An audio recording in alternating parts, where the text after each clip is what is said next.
Congolais sur 3 a accès à l'eau potable, 1 sur 5 à l'électricité. Que pense-t-il en changer? Et quand? Le Grand Inga verra-t-il un jour le jour? Et quand? Édition spéciale eau et électricité, ce lundi 28 octobre, après le journal de 19h, avec Teddy Luamba, ministre des Ressources hydrauliques et de l'électricité. Rediffusion mardi 29 octobre, après le journal de minuit, après le journal de 7h.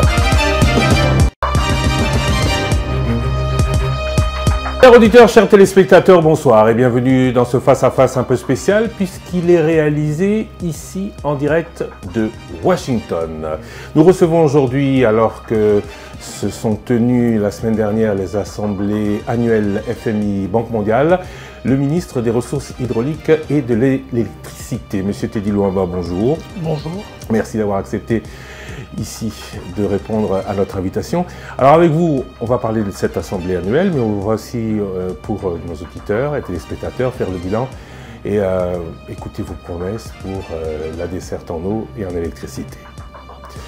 100 jours se sont écoulés, on va pas revenir sur ce symbole de 100 jours pour faire le bilan, mais il est important pour nos auditeurs qui se plaignent particulièrement l'électricité, mais aussi beaucoup de l'eau, la distribution d'eau, de savoir à quel sein ils doivent se vouer désormais, puisqu'on nous a promis des efforts, on en a eu, on les a vécus pendant quelques semaines au mois de septembre pour l'électricité. Ça va mieux pour l'eau, mais 30% pour l'eau et 21% pour l'électricité, on peut dire qu'on est très loin du compte. Alors, on va commencer, M. Teddy Luamba, par parler de ces assemblées annuelles. Vous êtes ici, vous avez parlé Grand Inga, on a beaucoup parlé de ça, on en parle depuis très longtemps. Beaucoup de projets, la Banque mondiale a à un moment dit qu'elle soutenait, les Chinois ont dit qu'ils voulaient le faire, aujourd'hui on reparle de nouveau de la Banque mondiale. Est-ce qu'on doit penser que ce rêve, que cette utopie, un jour se réalisera ? Bien sûr, moi je suis très positif là-dessus. À l'Assemblée annuelle, il s'agissait déjà d'aborder deux questions. Premièrement, c'est sur le M300, qui est l'objectif de la Banque mondiale qui s'est assigné de pouvoir donner de l'électricité à 300 millions d'Africains. Et la RDC, qui est un grand pays au centre de l'Afrique, a le bénéfice de pouvoir en bénéficier pour 80 millions. Et de l'autre part, c'était effectivement Grand Inga qui rentre sur le débat avec la Banque mondiale, qui est prête à accompagner. Il fallait discuter sur les prémices de comment redémarrer et pouvoir lancer un roadmap qui va accompagner jusqu'à sa réalisation.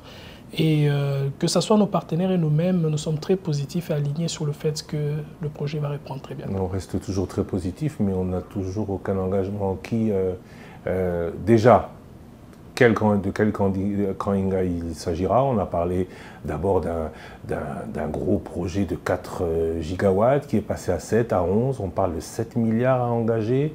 On parle maintenant de beaucoup plus, jusqu'à 20 milliards. Les partenaires ne sont pas encore bien définis. C'est exactement quoi ce projet? De quoi avez-vous parlé? Sur quoi vous êtes-vous entendu? La première des choses, il fallait déjà contextualiser le Grand Inga dans une solution du M300.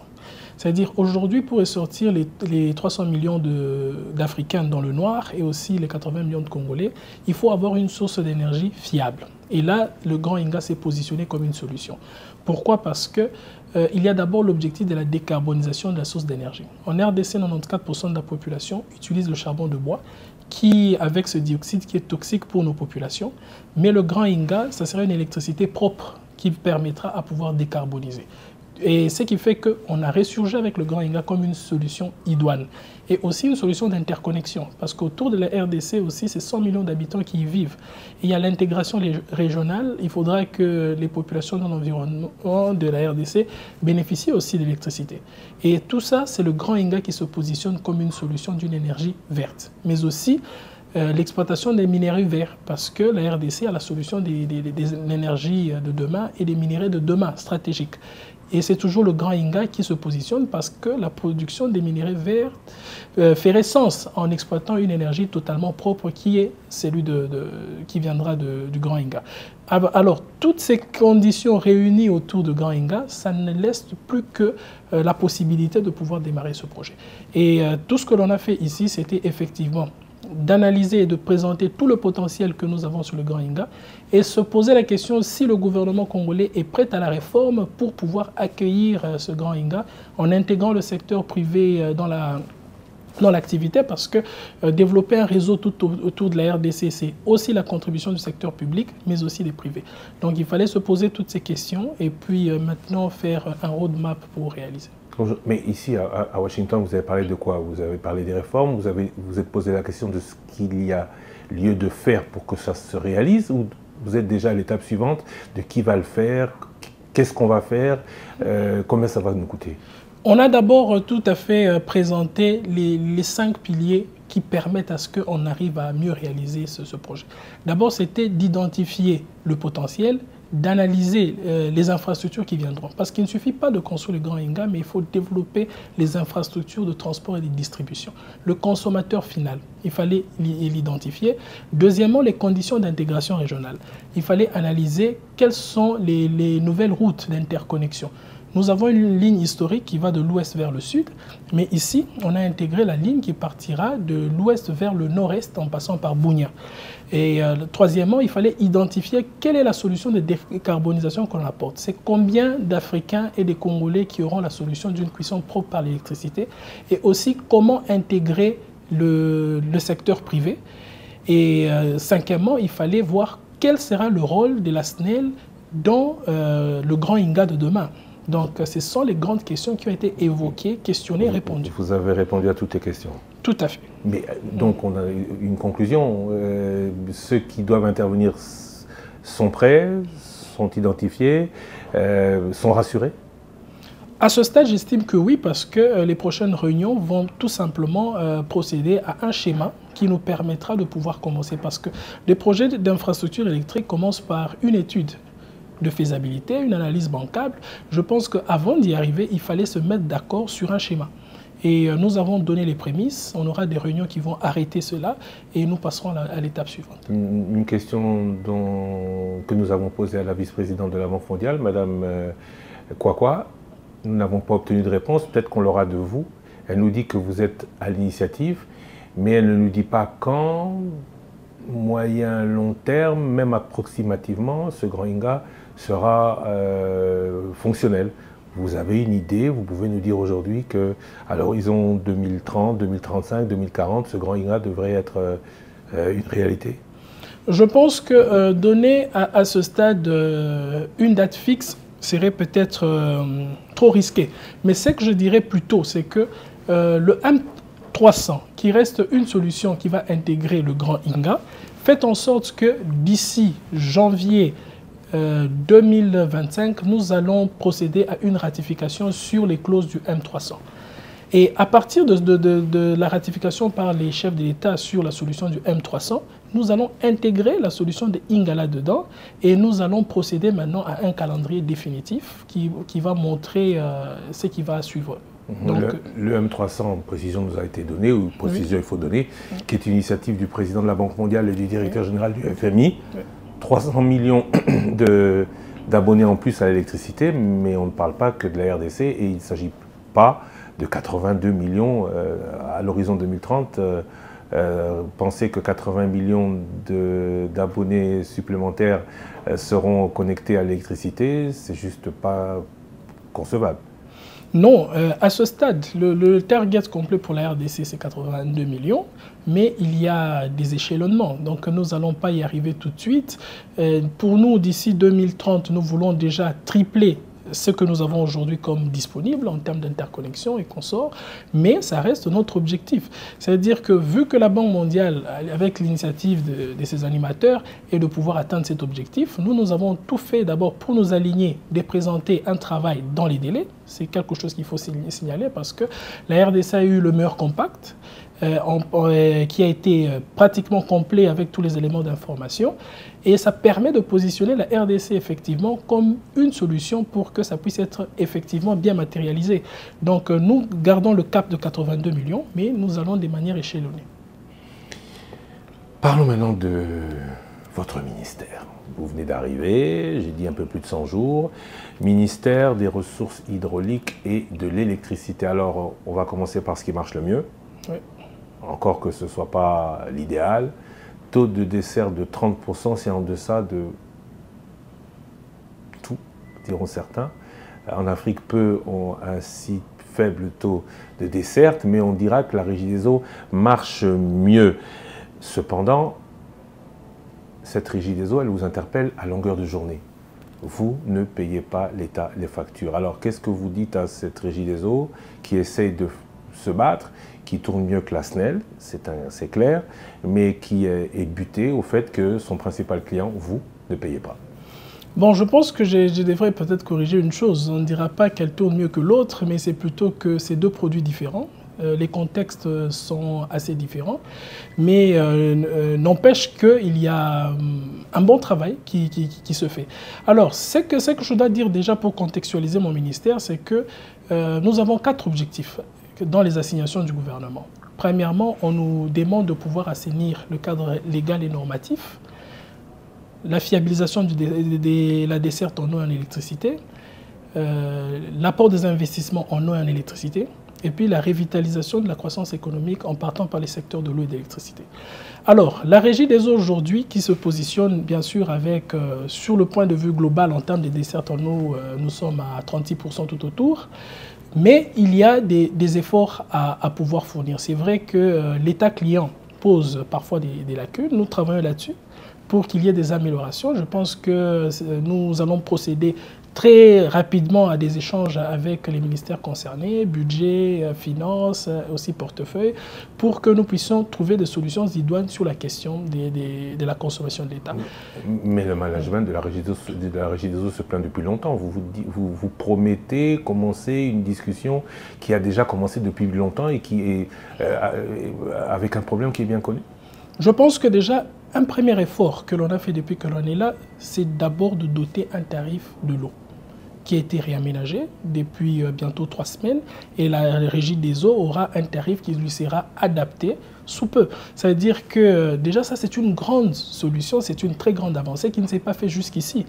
Et aussi nous estimons qu'avec ce nouveau tarif, la Régie des eaux aura suffisamment de marge pour pouvoir réagir ou répondre favorablement à sa politique. Donc je pense que ça c'est un élément fondamental et c'est de la volonté politique, parce que le chef de l'État, Félix-Antoine Tshisekedi Tshilombo, tient à ce que le secteur de l'eau et de l'électricité puisse revitaliser la croissance économique de la RDC. Et nous avons fait tout ce qu'il fallait pour que dans un délai de 100 jours tout au plus, que nous ayons un nouveau tarif pour la Régie des eaux. Je pense que c'est une grande réponse. On va revenir à la facture de l'État impayée, là, parce que vous ne nous avez pas répondu. Alors, vous avez révisé à la hausse. La Régie des eaux nous parlait récemment d'un coût de production de 1,15 contre un coût à la vente de 0,80. Le manque à gagner est certain. Révision à la hausse. À quelle hauteur pour le mètre cube? En tout cas, nous sommes allés largement au-dessus. Je pense qu'il y a une marge d'au moins 20% à dégager avec le nouveau tarif. Plus que, donc le prix de l'eau va augmenter de 20%? Non, c'est que je dois préciser. Ce n'est pas une augmentation dans ce sens-là. Ça veut dire que nous allons y aller progressivement. Mais d'abord, sous le principe, le tarif a été réajusté. Selon qu'il devait reprendre en compte certains éléments de la parafiscalité ainsi que de la fiscalité, mais aussi un étalement sur la politique de la Régie des eaux de pouvoir élargir ses abonnés, parce que vous savez que nous lançons le 2e module de l'usine Ozone, et ce qui permettra à ce que la Régie des eaux puisse avoir plus de produits à livrer, mais à un tarif assez concurrentiel. Plus de produits à livrer en tournant avec des coûts de production qui sont inférieurs aux coûts de vente, toujours.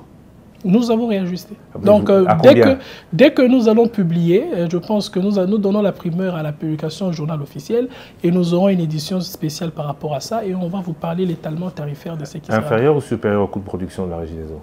En tout cas, tous les éléments seront pris en compte, et comme j'ai dit, on aura un coût assez supérieur qui intégrera toutes les charges de la Régie des eaux. Qu'est-ce qui va changer? La fiscalité va baisser, et avec elle va faire baisser le coût de production, ou vous allez augmenter la facture aux abonnés? Je pense que nous sommes en train de faire un travail de fond avec les finances. Vous savez que le tarif prend toujours partie avec le ministère de l'économie. Nous sommes au dernier réglage. Et tous ces éléments sont pris en compte. Donc, dès mon retour à Kinshasa, nous aurons une réunion par rapport à ça et on va vous donner tous les éléments tarifaires et ce qui sera amélioré, tant sur les barèmes fiscales que sur la marge bénéficiaire de la Régie des eaux. En prenant conscience que le président, vous l'avez cité, a parlé de l'augmentation du pouvoir d'achat, que le pouvoir d'achat du consommateur ne sera pas entamé par cette hausse du prix. Bien sûr, vous savez que les politiques publiques aussi, c'est gérer tout. Nous prenons en compte l'aspect social et nous voulons avoir un produit de qualité pour nos populations et à des tarifs abordables. On reviendra à la facture impayée, parce qu'on doit passer à autre chose, vous n'avez toujours pas répondu. La mission de la Régie des eaux, c'est de fournir de l'eau, mais dans un marché qui a été libéralisé, sa mission n'est pas de desservir tout le pays. Alors, comment le ministre des Ressources hydrauliques espère pouvoir faire en sorte que le Congolais, où qu'il soit, la desserte n'est que de 36%, vous l'avez dit, pourra bénéficier de l'eau potable au robinet par la Régie des eaux, par le secteur privé qui tarde à venir, il faut le dire. Déjà, nous allons procéder par des politiques d'incitation pour la production de l'eau. Nous avons fait une identification nationale et nous avons pratiquement 126 points de captage. Nous avons l'avantage d'avoir pratiquement 80% de eau douce en surface. Et d'ici 2 mois, nous allons lancer l'autorité des régulations des eaux potables pour permettre à ce que le secteur privé puisse trouver un cadre réglementaire et légal qui permettent à ce qu'il y ait une bonne émergence de l'investissement dans le secteur de l'eau. Qu'est-ce qui empêche que le privé investisse? C'est le faible coût des factures? C'est on va dire le coût social à la vente ou il y a d'autres raisons? Parce qu'on voit bien, à Kinshasa notamment, là où la Régie des eaux est absente, l'eau ne coûte pas 0,80 $ le mètre cube, il coûte 3, 4, 5 fois, 10 fois plus cher même. Qu'est-ce qui fait que, en termes d'industrialisation de la distribution d'eau, depuis cette libéralisation du marché, peut mordre à l'hameçon? Je pense qu'il faudra plus de la vulgarisation de ces dispositions de loi. On a tellement eu de l'avance avec le secteur de l'électricité, la loi sur l'électricité, mais on a très peu vu ou fait de la vulgarisation pour la loi sur l'eau et les avantages que ça donne. Mais aujourd'hui, nous sommes en train de nous adonner à cet exercice. On a fait un déplacement avec le chef de l'État en Hongrie, où on a vu des partenaires étrangers qui sont totalement intéressés par le secteur de l'eau. Il y a beaucoup de nos pays voisins qui sont en besoin d'eau, qui présentent ce besoin-là, mais aussi on commence à voir des partenaires à l'intérieur. Nous avions été en Chine où nous avons substantiellement parlé du secteur de l'eau et de l'avantage que cela peut porter. Et l'investissement en termes de privé et le tarif, ce n'est pas un tarif plat pour tout le monde. Ça veut dire qu'il tient en compte du volume d'investissement, il est étudié et identifié au cas par cas. Donc, ça laisse la marge de manœuvre au secteur privé de pouvoir se développer, mais il faudra que nous fassions beaucoup plus de promotion, de vulgarisation là-dessus et mettre aussi à contribution l'ANAPI avec les avantages que le code d'investissement peut donner. Parce que c'est un secteur dont on n'a pas tellement fait la promotion dans le pays et dont nous formulons ce devoir-là. Je voudrais terminer le volet Régie des eaux par le volet facture. Oui. Discussion va démarrer, vous l'avez dit, ou devrait démarrer, ou vous voudriez l'initier, mais est-ce que vous comprenez cette Régie des eaux moribonde, avec ses difficultés? On a vu le DG Mutombo plusieurs fois se plaindre. Est-ce que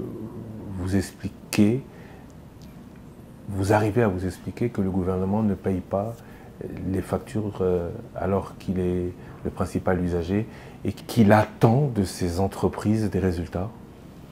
Je pense qu'il y a des efforts à faire et c'est pour cela qu'on a la réforme. Et l'une des assignations que notre ministère a au sein du programme d'action du gouvernement, c'est l'assainissement du cadre normatif, réglementaire et légale. Et c'est là, ça passe par tout ça. C'est-à-dire que nous, nous inscrivons sur le fait qu'on doit faire front commun, on doit se mettre autour d'une table avec les autres ministères concernés, tels que je l'ai mentionné, le finance, le budget, le portefeuille, et nous-mêmes, pour que nous puissions réfléchir sur cette question. Et je pense et être certain aujourd'hui que la volonté même du gouvernement, c'est que de voir ces entreprises fonctionner normalement. Et nous sommes prêts à encourager ces réformes-là et les conduire. Et nous estimons que c'est à l'issue de ça que nous aurons des solutions idoines par rapport à ça. Ça, c'est pour l'eau. Parlons de l'électricité maintenant. Alors là, on parlait tout à l'heure de 36%, la desserte pour l'électricité, c'est 21%. 21%. Vous êtes ministre depuis 3-4 mois. Oui. Avant, vous étiez le directeur général adjoint de la Société nationale d'électricité, la SNEL. Oui. C'est donc une société que vous connaissez bien. Avant de développer votre politique, moi je voudrais que vous nous expliquiez, que nous comprenions une bonne fois pour toutes. Parce que depuis quelques années, la SNEL ne communique plus. Pourquoi y a-t-il un tel problème dans la distribution d'électricité en RDC? Alors, le problème de la distribution, d'abord, c'est un problème arithmétique simple. Nous produisons peu et nous avons une forte demande. Déjà, le problème, il est situé à ce niveau-là. Aujourd'hui, la production totale de la capacité installée, le parc installé en RDC est autour de 2800 MW. La demande, aujourd'hui, s'élève autour de 4500, celle qui est au moins identifiée par des clients qui ont un raccordement officiel et une souscription par rapport à la demande énergétique. Et ce gap-là fait qu'il faudra mettre en place une politique structurelle qui aurait été conjoncturelle, parce que c'est la politique du rationnement d'électricité qu'on appelle le délestage. Déjà, c'est un premier problème. Ça, c'est un premier problème. Et puis, nous sommes en déphasage de technologie. Il fallait avoir un outil qui pourrait nous permettre à pouvoir contrôler la desserte, un outil digital, mais malheureusement, à ce jour, le secteur de l'électricité en RDC n'a pas encore atteint un niveau de digitalisation assez avancé pour contrôler même la distribution du peu que nous avons. Et pourquoi pas ? Alors que la Régie des eaux, elle, fait des efforts, pourquoi la SNEL non? La SNEL est en train de le faire. Comme nous sommes en train de dire, la SNEL, c'est déjà la complexité du réseau. Nous avons deux grands pôles. Nous avons le pôle de production intense, qui est au niveau de Inga, la zone ouest, et un pôle de consommation intense dans le sud, relié par une ligne à courant continu de plus de 1700 km. Déjà, les contextes de la clientèle, 1 300 000 abonnés, assez éparpillés. Il faudra procéder par une digitalisation par palier. Il y a des efforts qui sont faits en termes de digitalisation, mais c'est vrai que nous devons encore accélérer la vitesse pour que ça soit fait rapidement. Et depuis que nous sommes là, je pense que lors d'un... lors d'un conseil de ministres, nous avons initié la pose des analyseurs sur le réseau. Ces analyseurs aideront à quoi? Ça veut dire à quantifier l'énergie produite, transportée, distribuée, livrée. Donc ça sera un premier pas et nous sommes en train de travailler là-dessus. Je pense que je reviendrai sûrement d'ici un mois pour qu'ensemble on vous informe que l'on a posé les premiers analyseurs et qu'on aura les premières informations digitales sur la transmission de l'énergie. 2800 MW de production pour une demande de 4500 MW. Oui. C'est-à-dire qu'on privilégie ceux qui payent à ceux qui ne payent pas? Non, je ne dirais pas ça. Ça veut dire qu'il y a une répartition. Déjà, la consommation, la HT, la moyenne tension, ont de gros volumes de consommation. Mais il y a un tel rationnement que la politique de délestage affecte tout le monde, tous les clients à tous les niveaux. De la haute à la basse tension, il y a toujours 2 heures d'arrêt et 2 heures de reprise. Ça veut dire que cette politique s'applique à tout le monde et elle est devenue structurelle. Alors, puisqu'on a établi le constat, oui, qu'est-ce qu'on fait pour augmenter cette production? On a parlé tout à l'heure du Grand Inga, oui, peut-être un jour. Dans l'immédiat, quelle politique pour plus de production? Dans l'immédiat, c'est le recours à l'énergie renouvelable décentralisée. Solaire. Photovoltaïque d'une part, mais aussi hydroélectrique. Parce que nous avons eu de construction de centrales de taille moyenne. Par exemple, Zongo 2, au Boussanga, ce sont des centrales qu'on a eu à construire d'ici, dans une durée de 36 mois, 3 ans. Et je pense que c'est assez réalisable. Et nous avons fait des efforts, je pense, lors de l'avant-dernier Conseil de ministres. Nous avons fait une proposition pour 9 sites à développer pour de centrales à taille moyenne qui devraient se passer en entente directe. Pourquoi on a fait cette proposition? C'est parce que la loi même d'électricité qui nécessite d'être révisée pose de problèmes en termes de célérité en octroi des titres. Parce que l'État qui manque des moyens, par moment, demande aux tiers de pouvoir investir dans les études de faisabilité qui coûtent très cher. Alors, une fois que ces tiers investissent dans ces études et qu'ils reviennent pour avoir des titres, ça conduit à aller des appels à manifestation d'intérêt. Chose que le tiers peut prendre comme un dol pour se dire que j'ai investi de mon argent et puis on me demande d'aller en concurrence avec des informations dont je peux perdre. Alors cette façon a bloqué pendant beaucoup d'années l'avancement. Et la deuxième chose, c'est que quand bien même on peut entrer en concurrence, il y a des risques que l'on perde. Et si on perdait, vu que l'octroi des titres d'électricité suivent la loi sur les marchés publics, les parties en concurrence ont le droit de pouvoir suspendre. Le caractère suspensif d'une procédure de marché public applicable au secteur des titres d'électricité bloque aussi l'avancement. Ça veut dire... je comprends bien, mais ça c'est pour les nouvelles centrales. Mais les centrales existantes déjà. Oui. On a parlé de Inga qui produit le tiers de ce qu'elle devrait produire. Tout à fait. On a parlé de Kakubola qui est terminé mais qui ne trouve pas de clients. Oui.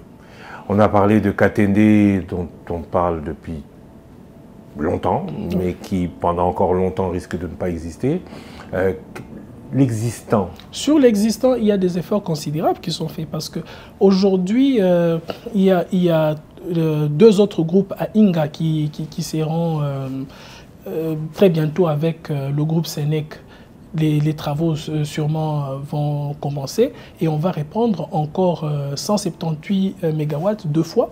Il y a le G25, 350 MW. Pratiquement. Il y a le G25 avec l'apport de fonds de Ivanhoe qui avance très vite. Je pense qu'il y aura 193 MW parce qu'il y a eu même une optimisation. 545 MW. Ça veut dire qu'il y a l'énergie dormante sur laquelle on est en train de travailler. On est en train de faire on est en échange pour que Zongo 1, qui a pratiquement 44 MW à remettre sur le secteur, puisse revenir et supporter la zone spéciale économique. 820 MW. Je fais calcul, hein, voilà, on va arriver à 4000 MW. Hein. Effectivement, mais on ne va pas y arriver tout de suite, mais plutôt on va aussi appeler à concurrence le secteur privé, mais aussi dans nos échanges ici à Washington, nous avons eu des solutions aussi rapides avec un groupe franco-norvégien, Release, qui propose une solution de leasing. Ça sera bénéfique pour nous parce que l'investissement initial ne viendra pas totalement de la RDC, mais ils vont nous prêter leur matériel et ça permettra de pouvoir couvrir le gap. Et nous allons aller par de pâtés de 300 MW, 3 fois, ça fera 900 MW. Dans l'entretemps, nous devrions avoir l'obligation de construire des centrales de taille moyenne hydro et nos propres centrales photovoltaïques pour répondre à ce besoin-là. Les 900 MW arrivent dans combien de temps? Si tout va bien, vu que nous avions eu la réunion très avancée ici, on l'avait eu aussi à Kinshasa, nous rentrerons pour pouvoir nous accorder sur le terme des références. Vu que c'est contractuel, il ne s'agit pas de concession à signer là-dessus, c'est contractuel, le déploiement de Release se fait en 90 jours. Ils l'ont fait au Cameroun et on a vu ce qu'ils ont donné comme résultat et nous espérons que ça peut vraiment booster le secteur d'électricité. Le plus avantageux, c'est lequel ?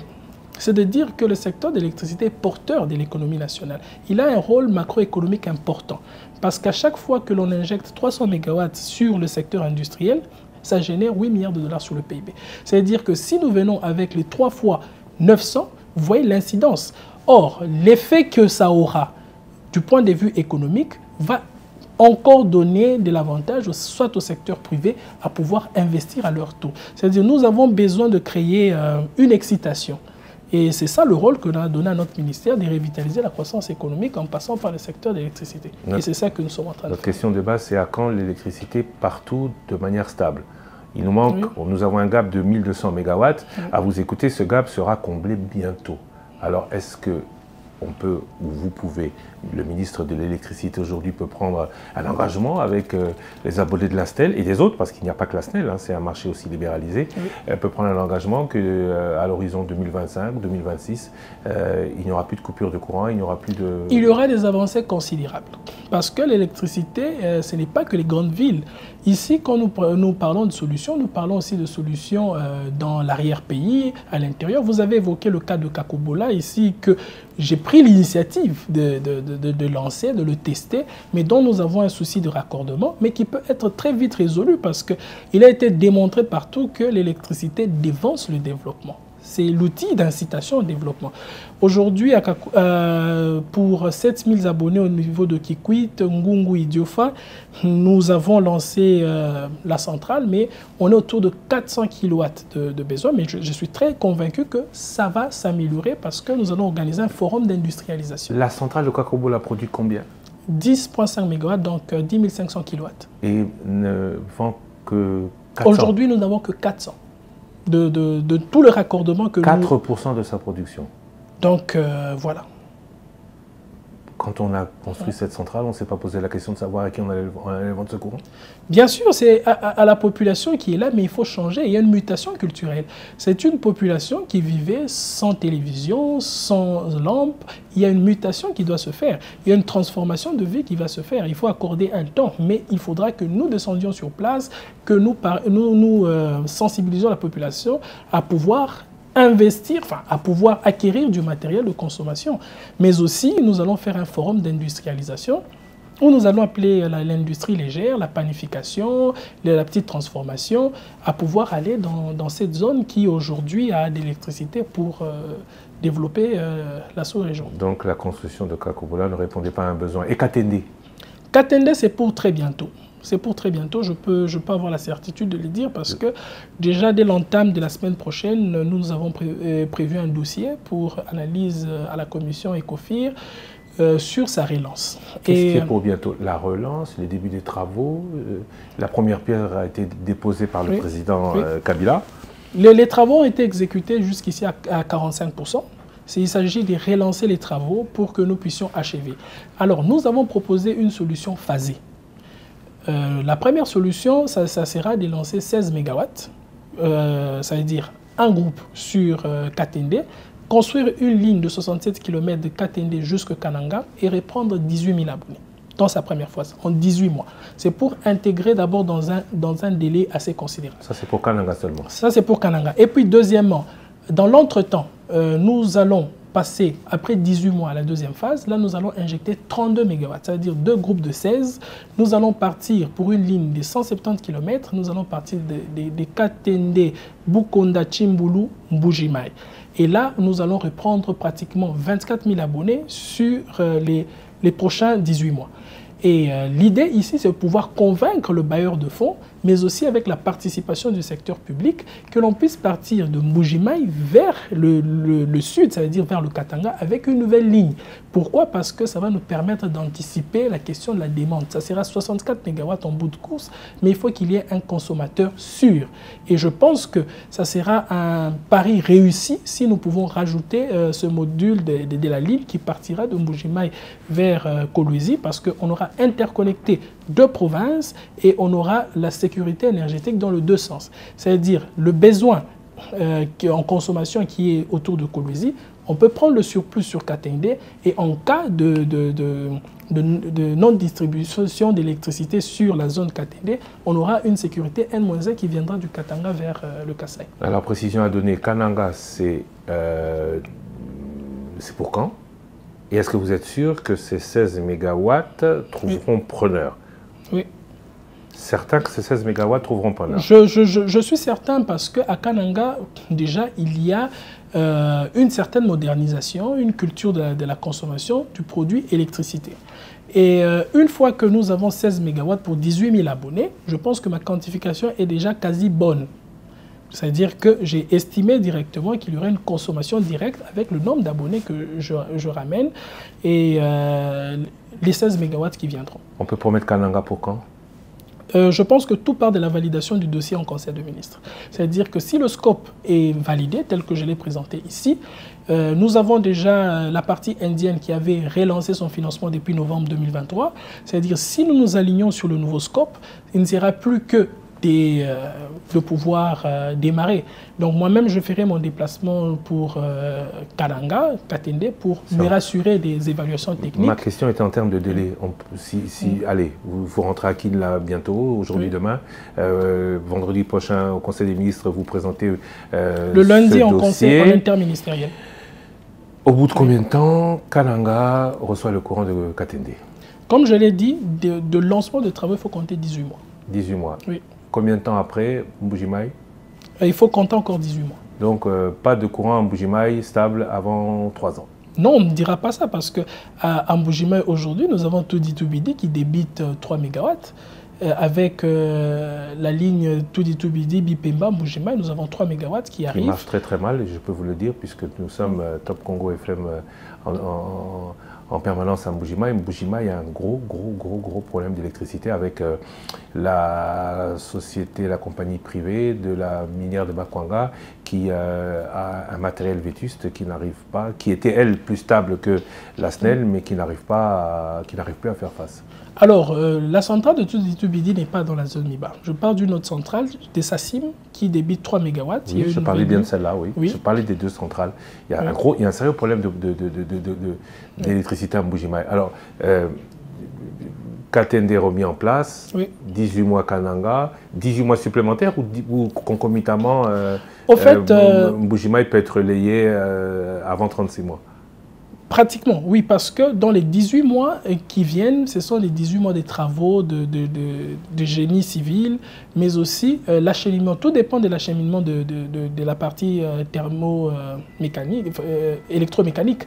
Donc, tout ce qu'on nous apporte comme machine, ça nous prend ce délai de 18 mois. Mais en entre-temps, il y a des travaux qui se font. Par exemple, la ligne. Elle n'attendra pas à ce que l'on puisse nous livrer les groupes pour qu'elle puisse être amorcée. Donc, elle se fait en entre-temps qu'on est en train de nous fournir les équipements. Donc, parce que ce sont des gros équipements qui nécessitent des commandes et qui ont des délais de fourniture. Donc, l'électricité Mbuji-Mayi, horizon 2028 ? Non, puisque dans l'entretemps, il y a d'autres solutions. Dans l'entretemps, nous avons la solution Agré. Nous avons un financement de la Banque mondiale et il y a 52 MW photovoltaïques dans la zone Kassai, dont Mbuji-Mayi bénéficiera de 25 MW. Et le projet Agré a été lancé depuis juin en termes de lancement. Et l'effectivité, c'est au premier trimestre 2025. Et la production ou la construction photovoltaïque nous prend 12 mois. Donc ça veut dire que nous avons une solution photovoltaïque avec un financement sûr, sur Mbuji-Mayi, sur Kananga également, mais aussi sur Cabinda, la Lomami. C'est-à-dire que nous avons la solution décentralisée à court terme dans les 12 mois. On aura une solution photovoltaïque, mais seulement que la politique hydroélectrique, nous la prenons comme une solution de consistance sur la durée. Donc ça ira mieux bientôt pour Kinshasa, ça ira mieux pour le Bandundu, ça ira mieux pour le Grand Kassai, ça ira mieux pour le Katanga. Là, on ne parle que de la partie sud du pays. Je sais qu'il y a Zongo qui ne fonctionne pas bien dans le nord, Kisangani redémarre, mais c'est de faible capacité. Et le reste du pays, quelle promesse? Kisangani, je pense que dans l'urgence, nous avions acquis, le gouvernement congolais a acquis une centrale thermique en addition de 3 MW. Centrale thermique avec une difficulté d'approvisionnement en carburant. Hein, nous avons travaillé là-dessus avec mon collègue de finances et moi-même pour que nous ayons quand même un certain rationnement en termes de fourniture d'électricité. Il y a le groupe, il y a le G3, dont le BCECO, donc le ministère de Finances et nous-mêmes, nous travaillons là-dessus, que nous puissions avoir l'acquisition du groupe 3, c'est-à-dire 6,5 MW, pour relancer Kisangani. Il y a eu des travaux substantiels que l'on a fait avec des apports de fonds Frivao pour l'amélioration du réseau, mais aussi la politique énergétique du pays se focalise par une participation aussi du secteur privé que nous sommes en train d'encourager. Nous avons des initiatives publiques qui arrivent. Nous incitons aussi les privés à pouvoir prendre des initiatives dans ce secteur. Donc, nous avons l'encouragement aux producteurs indépendants, mais une planification nationale dans toutes les zones. Nous sommes en train de faire la promotion de Rwanyalukula, qui doit recevoir de financement avec la task force de la Chine. Nous étions en Chine, il y a des financements chinois qui arrivent. Nous estimons que sur cette zone-là, si nous lançons les 700 MW sur Rwanyalukula, nous reprenons la Chopo, nous reprenons le Grand Nord du Kivu, ainsi que le Maniema. Donc nous avons une politique énergétique nationale qui s'étale sur des solutions de production. Comme on l'a dit, le problème est arithmétique à ce niveau parce que la production était faible que le niveau de consommation. À vous écouter, ça ira mieux bientôt. Les actions, nous les menons maintenant, mais il faudra faire la part de choses. Le secteur de l'électricité comme de l'eau, c'est un secteur qui a besoin de la réforme, c'est une chose. Mais à part la réforme, elle a besoin de mobilisation d'investissement. C'est une deuxième chose que nous sommes en train de faire. Mais il y a une troisième chose, c'est l'exécution des travaux et puis avoir la solution. C'est-à-dire c'est toute une chaîne. C'est-à-dire quand on parle de solution, il faudra intégrer les différentes étapes pour arriver à une solution. Le plus dur, c'est de ne rien faire maintenant. Est-ce qu'on fait de la réforme? Oui, nous nous sommes engagés sur faire des réformes en termes de loi pour avoir une loi adaptée qui soit en phase avec le temps. Nous sommes en train de faire ce recours d'investissement. Et je pense qu'il ne nous reste que la phase d'exécution. 21% pour l'électricité, 36% pour l'eau. Teddy Luamba, ministre des Ressources hydrauliques et de l'électricité, serait content de laisser un ministère avec un taux de desserte à quel niveau? Je pense que la manière la plus réaliste aujourd'hui, c'est que si j'arrivais à faire le pari de pouvoir avoir un financement pour une usine de traitement d'eau de 330 000 mètres cubes dans la zone est de la ville de Kinshasa, ça serait une augmentation déjà de 40%. Avec les 126 points de captage identifiés, avec le financement que nous aurons de la task force de la Chine, si nous lançons les 126 points de captage pour 10 000 mètres cubes, nous serons déjà à plus de... nous serons à 1 260 000 mètres cubes. Aujourd'hui, le besoin en eau potable, c'est des 3 300 000 mètres cubes d'eau par jour. Et nous sommes à 1 300 000. Et si j'arrivais avec cette politique d'incitation à ajouter les 1 600 000, vous allez voir que nous allons tout simplement doubler. Par rapport, par exemple, aux usines de traitement d'eau, il s'agit d'avoir le financement, de l'avoir. Ce sont des usines simples et qui sont facilement exploitables. Si nous lançons la solution énergétique d'abord avec Release, le 900 MW qui arrive, c'est par rapport à la situation actuelle, c'est ajouter 35%. C'est-à-dire que dans un délai par rapport au programme d'action de ce gouvernement où je suis inscrit et dans la vision du chef de l'État, c'est-à-dire si nous nous lançons maintenant et nous avons ces solutions ici, nous aurons une augmentation de 22% en électricité et de 40%. Et je trouve que c'est très possible parce qu'aujourd'hui, pour avoir un financement pour l'usine de traitement d'eau de Kinshasa, nous sommes en cours et les discussions avancent. Et je pense qu'on a même fait la même proposition aussi avec AFC, c'est-à-dire que nous estimons que nous aurons de bons de 30% si tout est fait d'ici janvier 2025 en termes de démarrage de financement. Bon de 30% en termes de production, certes, mais aujourd'hui... Oui. L'électricité il y a, on se plaint de la qualité de l'électricité. Cette augmentation va permettre quoi? Ou va être en priorité déterminée ou attribuée à quoi? Oui. À une meilleure distribution ou à un accroissement d'abonnés pour faire des chiffres? Non, je pense qu'il y a une corrélation dans tout ça. C'est-à-dire qu'une fois que l'on aura cette énergie sur le secteur, moi, je vais prendre sur l'incidence macroéconomique. Je calcule toujours, comme je vous ai dit, le bond de 300 MW pour 8 milliards. C'est-à-dire que l'incidence inclut et l'industrie et les ménages parce que c'est la qualité de vie qui change. C'est-à-dire que si nous injectons les 900 MW, nous avons 8 fois 3, c'est 24. C'est-à-dire c'est la qualité de vie de Congolais qui change. C'est la décarbonisation de l'énergie, c'est l'amélioration des vies de Congolais. Et si nous avons une bonne eau, c'est une réduction des maladies hydriques et les conditions sanitaires par une eau potable. Donc je pense que l'objectif ici, c'est l'amélioration de la vie de nos populations. On va terminer avec la SNEL. Alors vous étiez déjà, je le rappelle, renseignement prix. Les problèmes de la SNEL sont les suivants. Capacité financière faible, avec un endettement de 2 à 3 milliards de dollars exigible, qui empêche un nouvel endettement, alors qu'il y a déjà un taux d'endettement supérieur à 3 milliards. Un taux de recouvrement des factures en basse tension de 30 à 35%, le plus bas d'Afrique. Une perte technico-commerciale de 70% parce que le matériel est vétuste. On n'arrive pas à convertir les mégawatts en dollars. La production ne correspond pas ou les recettes ne correspondent pas à la production. On se rend bien compte que cette SNEL n'est peut-être pas à la hauteur de la tâche. On a entendu ici à la Banque mondiale, même s'ils ont démenti que pour une meilleure gestion de la SNEL et notamment d'un futur partenariat dans le cadre du Grand Inga, il faudrait démanteler cette SNEL pour en faire une nouvelle mieux gérée. Quid de l'avenir de la SNEL? Est-ce que cette SNEL, telle que nous la vivons aujourd'hui, est à même de changer notre quotidien?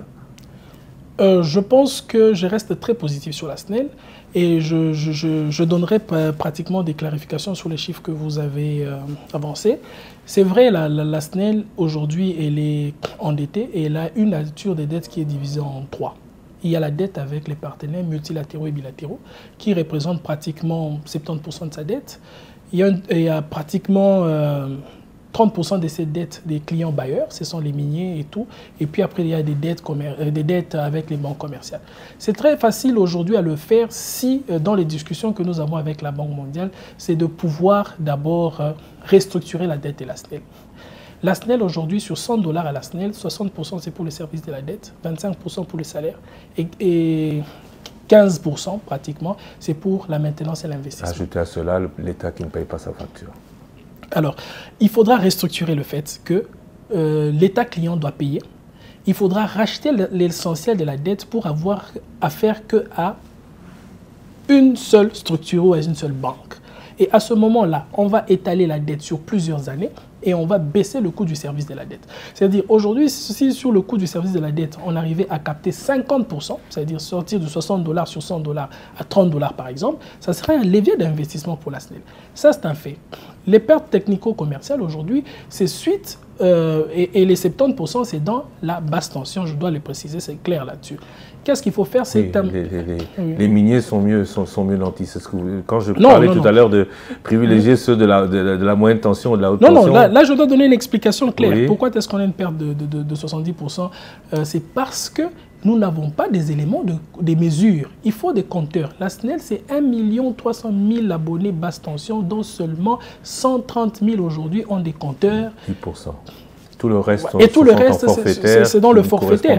Et alors, si on est dans le forfait, qu'est-ce que l'on fait? C'est l'évaluation n'est pas correcte. Il faut déjà commencer par poser des compteurs sur l'ensemble de ses abonnés, avoir l'évaluation. Je vous avais dit en entame ici que l'on doit maîtriser l'énergie produite, transportée, distribuée, commercialisée. Là, déjà, ça sera un élément important. Donc, une fois que l'on aura trouver des solutions à ce problème-là, ce n'est qu'à ce moment-là que l'on peut repenser et aussi passer par la digitalisation complète. Un dispatching intelligent, une distribution rationalisée et connue à l'instant T. C'est-à-dire, tant que l'on aura apporté ces améliorations, on va maintenant se poser des bonnes questions. Donc, et aussi, il ne faudra pas oublier qu'il y a aussi des contraintes liées sur le fait qu'il y a des passifs. Par exemple, les passifs non assurables, que la SNEL a eu sa dette cristallisée en mutant de l'établissement public en société commerciale, qui aujourd'hui se retrouve en collision avec les traités internationaux comme l'OHADA. Aujourd'hui, il est demandé à ce qu'une créance non recouvrée en 5 ans puisse être dépréciée. Mais comment on le fait? C'est une société publique. Donc, alors qu'avec l'État, cette dépréciation peut se faire. La dévaluation de la monnaie a une incidence sur cette cristallisation. Donc, il y a des bonnes questions qu'il faudra résoudre avant de pouvoir dire que le mal, c'est la SNEL comme entreprise.